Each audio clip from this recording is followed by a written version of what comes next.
अब मैं दो तरीके से इस बात को बोलूं। एक तो मैं आप लोगों को कहूं कि एक काम करो, अपनी कमर का एक्सरे कर दो, और एक मैं कह दूं कि अपनी कमर का एक्सरे करवा लो। दोनों में तो बड़ा फर्क है।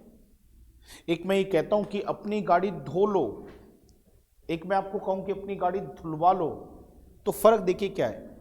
जब मैं ये कहता हूं कि अपनी गाड़ी धो लो, तो इसमें इस काम को आपको करना है, धोने वाला काम तो आप करेंगे। पर जब मैं ये कह रहा हूं कि अपनी गाड़ी धुलवा लो, तो यहां पे धोने वाला आप काम नहीं करेंगे, बल्कि इस काम को आप किसी से करवाएंगे।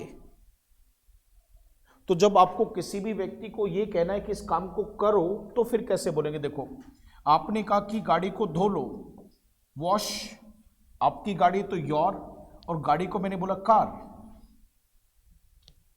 जब किसी भी व्यक्ति को यह कहना है कि इस काम को आप कर दें, तो कुछ नहीं करना, उस काम की इंग्लिश लो और बोल दो। जैसे अभी आपने कहा कि अपनी गाड़ी धो लो, तो आपने क्या बोला? Wash your car. पर बेटा जी, अगर आपको यहीं पर रुककर यह कहना है कि अपनी गाड़ी को धुलवा लो, तो यहां पर आप काम नहीं करेंगे, यहां पर काम कोई और करेगा, और उससे आप इस काम को करवाएंगे। तो कितनी बार ऐसा होता है कि हम काम को खुद नहीं करते, किसी और से करवाते हैं। अब देखो, इसको कैसे बोलेंगे कि करवा लो? तो कितना आसान है बेटा। देखो, कुछ नहीं करना।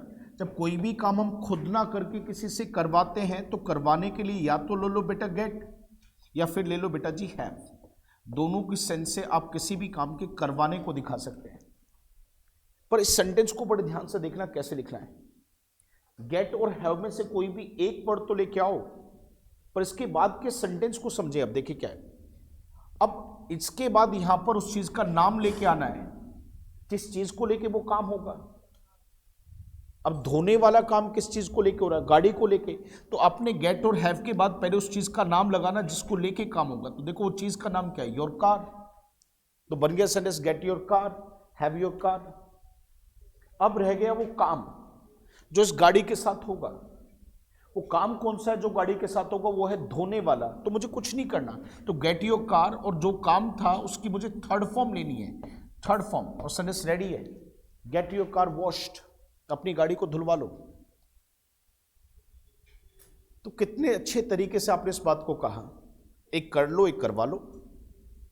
जैसे आपने किसी इंश्योरेंस वाले के पास जाके आपने बोला, भाई साहब मेरी गाड़ी को इंश्योरेंस कर दो, मेरी गाड़ी का इंश्योरेंस कर दो। तो आप क्या करोगे? Ensure my car. एक बंदा क्या कह रहा है, भाई साहब एक काम करो, अपनी गाड़ी का इंश्योरेंस करवा लो। वो ये नहीं कह रहा कर लो, आप कह रहे हो करवा लो। तो क्या बोलोगे sir? Get your car insured.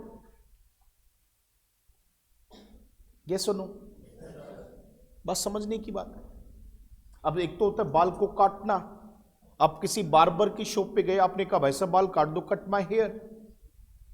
एक आपने क्या कहा कि भाई साहब एक काम करो, बाल बड़े हो गए, इनको कटवा लो। काटो नहीं, कटवा लो। तो कटवाने के सेंस में मतलब करवा लो। करवाने के लिए क्या आएगा? गेट या हैव।